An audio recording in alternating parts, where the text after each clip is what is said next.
Thank you, Mr. Chairman. Thanks to the ranking member for having this hearing. Thanks to the witnesses for your testimony. Before I start, I do want to say a few words about my colleague and friend, Chairman McHenry. Chairman McHenry was one of the first members I met while I was running for Congress in 2022, and he quickly became one of my most trusted mentors. It was his friendship and guidance that drove my interest in serving on this committee, and like many of my colleagues, I've greatly benefited from his support, counsel, and encouragement. The House of Representatives in this committee simply would not be the same without Patrick McHenry, and I look forward to his continued friendship, excited about what the future holds for him and his family. I do have a few questions prepared. Mr. Ward, as we've discussed today, venture capital plays a critical role in our startup ecosystem. I certainly strongly support making capital markets inclusive for entrepreneurs and investors of all backgrounds. Do you agree it's important that we examine the points of friction throughout the pipeline with respect to those types of investments?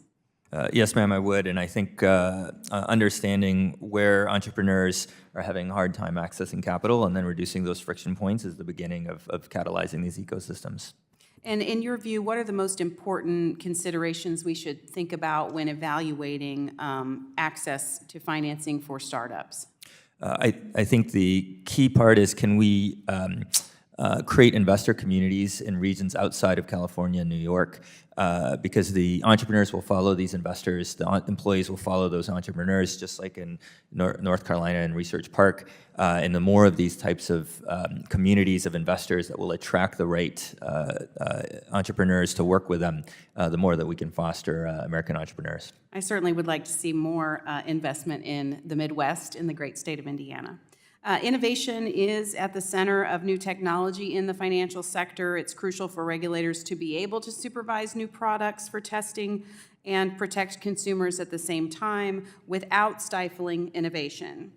To that end, offices of innovation are an important step toward achieving that goal, as are agencies that are using exemptive relief for emerging products and services. So to the panel, if you could just briefly share your view on how financial regulators can operate in the most efficient manner with firms that are utilizing emergent technologies.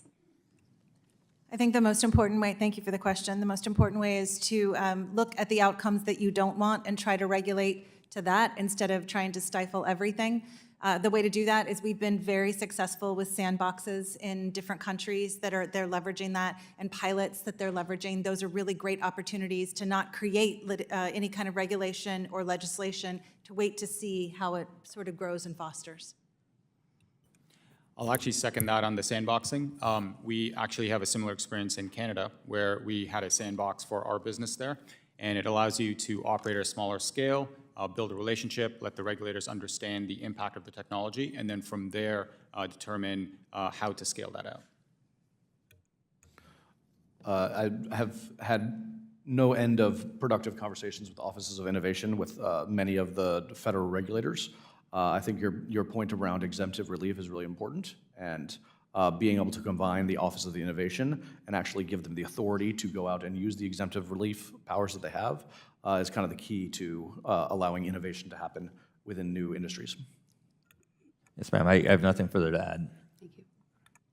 I would just add that I think that having clarity in guidelines and regulations is a real important factor to anyone, especially a new entrant in a field. Thank you.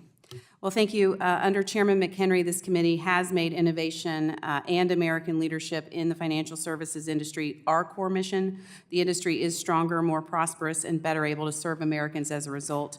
I'm grateful to the chairman for his 2 decades of leadership on these issues. I look forward to the committee's continued work ahead. Congratulations and best wishes, Mr. Chairman. I yield back. Thank you. Thank you so much, and thank you for your friendship. Now I go to the gentleman.